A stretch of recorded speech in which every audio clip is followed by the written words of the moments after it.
Ahoy, my dear listeners. I'm Samuel, and you're listening to 51st Peril podcast. Who have I managed to lure to the program this time? A professor? A scientist? Or maybe a celebrity? No, this time I just have a master's student. That doesn't mean that this conversation won't be interesting, though, and you know what? That's exactly what I like about this podcast, that I can talk to other young people and still have wonderful time, perhaps even better than I would have had with anyone mentioned above. Alright, enough with moral lessons, we're starting.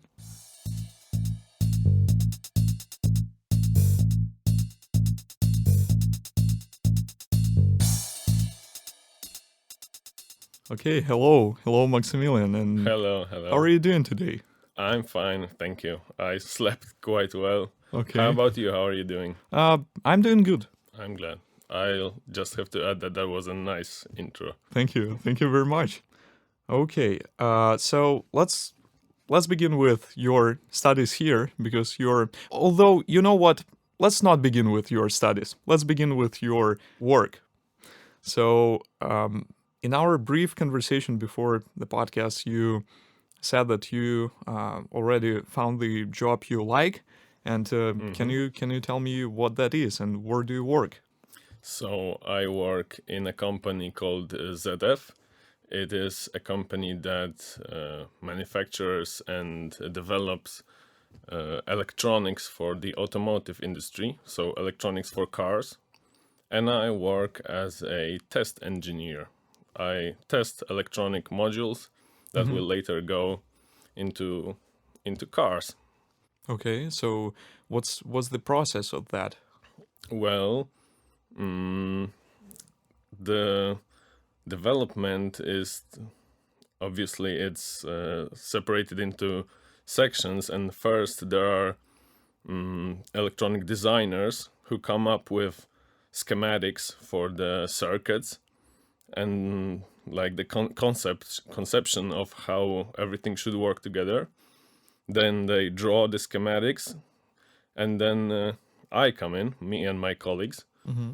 and we test the circuits if they work as planned in our laboratory. And then the modules are produced, shipped to customers, Uh-huh.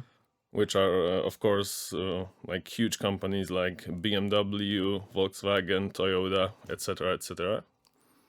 And that's it. Okay, yeah, but I was more curious about the process, how you test it. Like, do you have to, I don't know, apply, let's say, higher voltage, for example, or how does it look like?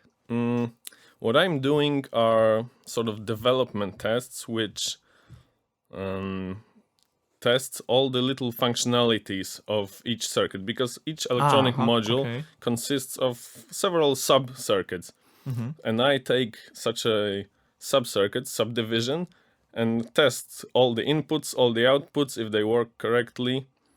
Um, so, yeah, that's my job. But there are also tests, I think, what you had in mind. Mm, they are, I think they are called product validation, final validation, something Mm-hmm. like this. And it's when the whole module assembled is tested under stressful conditions. So, as you said, an excessive supply voltage or conditions, weather conditions, Yeah, yes, well, high uh-huh. temperature, very low temperature, mechanical stresses such as vibrations, because this is what electronics have to endure in Mm-hmm. cars. It's a very demanding application, let's say, and it's one that is electronics just we cannot afford for them to fail, like because it's for human safety, right? Of course. Steering wheel controllers, braking controllers, they just cannot fail. No, certainly not. When did you find this job? Like, was it during your studies here, or, and by the way, did you go like after you finish your bachelor's degree, did you directly go to like master's degree, or was there a gap between your studies? I went directly Uh-huh. to do my master's degree, and this job I found, well, it's hard to say that I found it. I applied for apprenticeship in that company because in our bachelor studies we have to do an apprenticeship. Oh, yeah. In the sixth semester, if I'm not mistaken. That is correct. And I applied to a few places, but I got accepted there, and I chose that company. And after 3 months as working in there, my manager, luckily he was pleased with me, and he said, "Hey, maybe you would like to stay with us." And he offered me a job, and I said, "Sure, why not? But I also like to do my master's degree." And he said, "Okay, we can arrange that. The work I do is it's like hybrid work, so I do some work from home and some work directly in the office in the lab." And luckily, the master's studies they give me some free time. Like for example, in this semester now, this is my last semester. I only have 2 days of classes in the whole week, so I have plenty of time to go to work in the meantime. Yeah, that's very good. And basically, many people who I talk to say that it is useful to find some, whether it's a partnership or like some job. What is it called? It is called like internship. Yeah, to find it during your studies, because it is very useful, and usually companies hire students through that process, and yeah, Yes. that's the way to get into. I definitely big agree company. that this is the best way, because during the internship or apprenticeship, you get to show yourself that you have some skills and that you are worth employing afterwards. And for example, if you go to like a job fair that was recently hosted here on our university, like the employer has hundreds of students waving their application notes at him, pick me, and it's less likely that you will stand out from the crowd Yeah, than true. But than still, when you show your skills, it's exactly. valuable. That's very good, and we can slowly move towards your studies here. And yeah, probably we didn't mention that, but what do you study here? I study electronics on the Faculty of Electronics, Photonics, and Microsystems. That is W12 now. Used to be W4 before when I started, but now it's W12. Okay. And as I said, it's my last semester. Sure. And let's probably mention that you also did your bachelor's in the same subject. Yep, that is correct. Okay. And my next question would be, why did you choose this, let's say, path and this area of engineering and science? Well, for me, it was a continuation from high school. I went to technical school with the specialization in electronics, so I just continued along the same path for my university degree.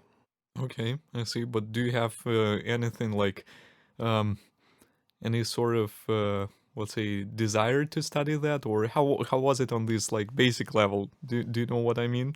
Yes, I know. I can Or was it more like, I don't know, just in life you tried it and you were like, oh, okay, that is quite interesting, and yeah, maybe I should do that. That's more like it. Yes. When I went to high school, the technical school, I didn't know what I like to choose, and I just like, yeah, this electronics.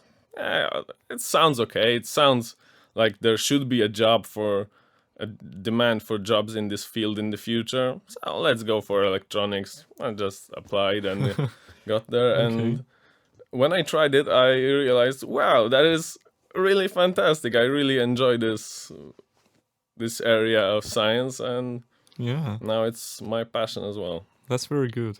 That's actually really wonderful, because many people really don't have this idea of what they want to do in the future, but since they try something, they find this way.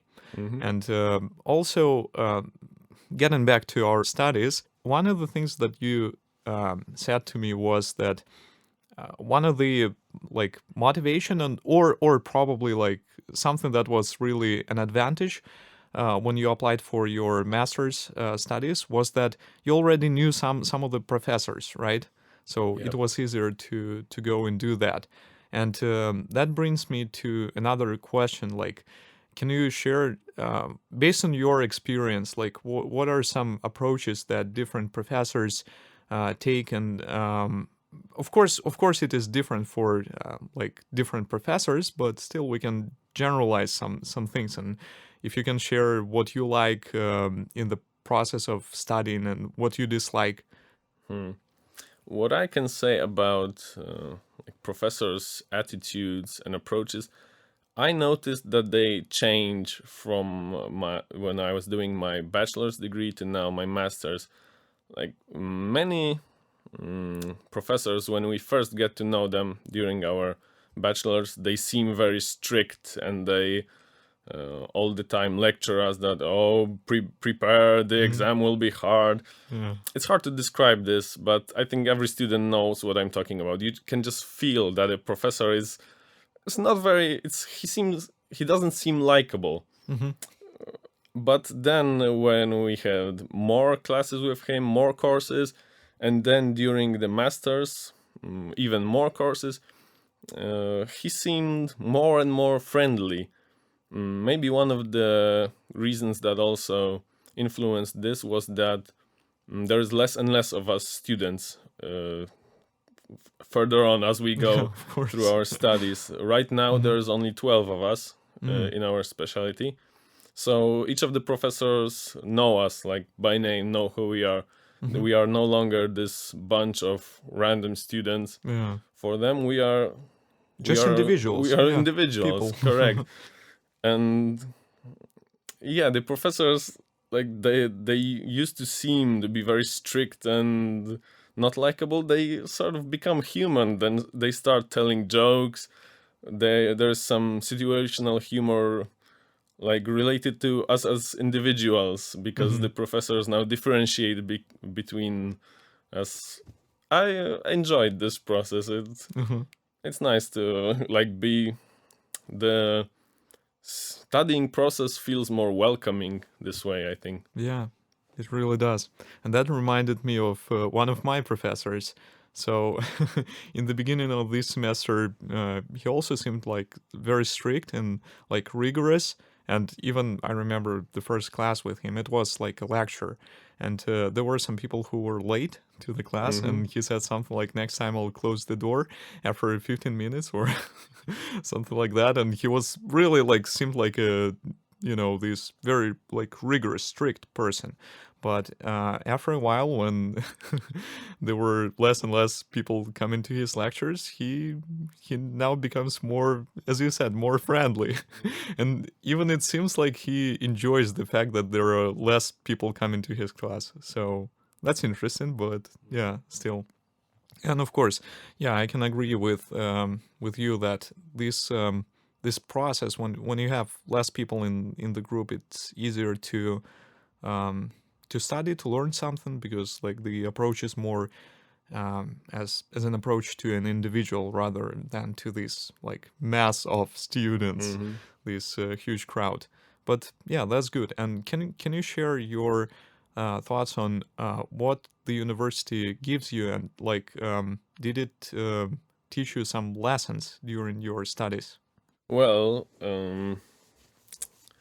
what can I say? I feel maybe this won't put the university in the best light, but I feel that I missed out on a lot during the so-called pandemic because during that time when we had online lessons, I was supposed to have all these courses that taught practical knowledge, practical like skills, and they were all like shifted to remote classes, so we just looked on the computer, and that's I really hoped for some new things that I could learn. I could touch the tools and practice something, but it's not the university's fault. It was just like a black swan. No one could prepare for that, but I'm a bit bummed out that I missed out, but don't worry, I I still, because electronics is my passion, I still have all the tools at home, and I either way learned all the skills myself, perhaps even more extensively than I could learn it here. So Yeah, of course. And also you work, so yeah, of course at work you also do some stuff there. That's uh that's quite interesting. You said that you have all the tools at home. So do you, I don't know, do you design something at home sometimes, or how is it? I do design some things, some electronic, let's say, gadgets or pieces of equipment, and I also sometimes fix some electronics. Uh-huh. Like, Okay. for example, my brother's computer display Mm-hmm. recently broke, and I just opened it, resoldered some capacitors, and it was boom fixed. Oh, So not that bad. is one thing Uh-huh. that I really enjoy. Like something doesn't work, and I make it work again. For me, that's a very special feeling. I can imagine.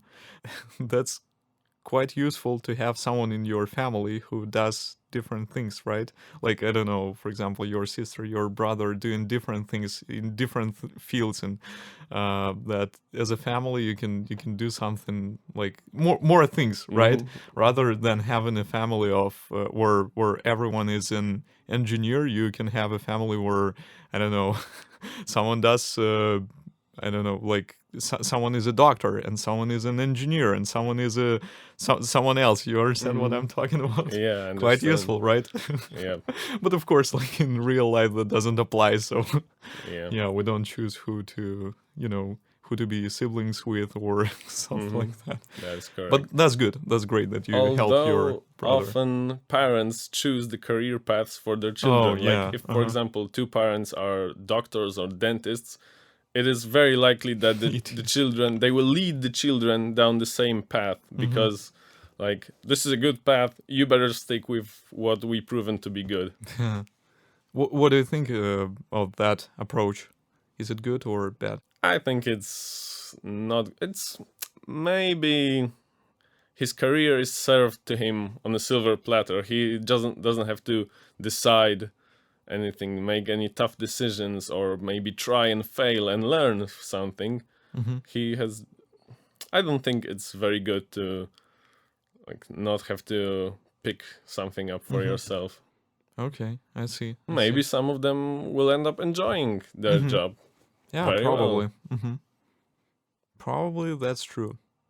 Again, depends really on many Hmm. factors. Do you want to discuss your hometown, because you're not from Wrocław, right? No, I'm Mm-hmm. not from Wrocław. I'm from Ostrowy, a small town in the Silesian voivodeship. That's near Częstochowa, if someone knows Okay. the geography of Poland. So S- that's around 200 kilometers from here. Okay, yeah. And I might ask you this question because, I met some people who are also from Silesian voivodeship, and some of them, there is this sort of rivalry between real Silesia and not real Silesia. Yeah, So do yeah. you live in real Silesia or not? No, I don't Okay. live in real Silesia. I like the town I live in is on the very northern part of the voivodeship. Like the border is literally a few kilometers from my house, and we are considered as part of the voivodeship, but actually the cultural region, we are not connected to Silesia at all. Mm-hmm. I see. Yeah, and can you tell me more about like Silesia, or like cultural differences between like the, let's say, okay, this uh, if I'm not mistaken, it is like more or less like you live in this part that is more or less like the rest of the country, or how is it? Well, it's tough to say. It's like the Silesian voivodeship is divided into, well, not halves, because the lower half is actually bigger, so it's not a half. Mm-hmm. But the lower part is the actual region of Silesia, where the Silesian culture prevails. And Mm-hmm. we are to the north of that. We are in the same voivodeship, but we are not actually part of Silesia. Culturally, we're more part of. I have no idea what it's called in English. It's You can say it in Polish, of course. Małopolskie Oh, województwo, okay, so it's yeah. like small Poland. I don't Yeah. know if that translates directly. So culturally, we are closer to that, actually. Okay. So, how do they preserve their culture there, if you know such details? Well, Because I've heard for of the Silesian language that some people yes, speak. that is what I was Mm-hmm. about to tell you. Uh-huh.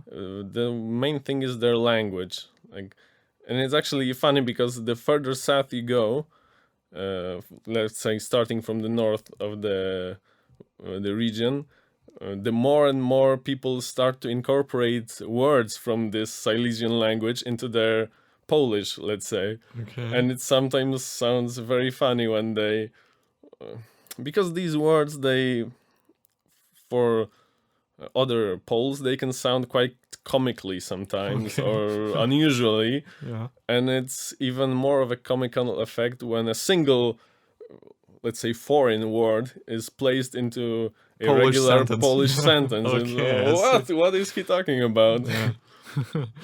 Do you want to add something more about your hometown? Like what should people visit there? Let's put it like this.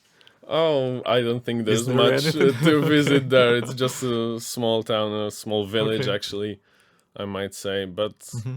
a lot of people from around my village like recognize it because there's a water reservoir, like a Uh-huh. artificial lake there. Okay. And when I say where I'm from, where's that? That's where the lake is. Oh, I know where Oh, that okay. is. So, I see. but for anyone farther away, I don't think there's anything particular there to see. But I still like it. Mm-hmm. I feel that is special for me. Like most people have some strong feelings towards their hometown, and I do as well. Mm-hmm. So I really enjoy being there.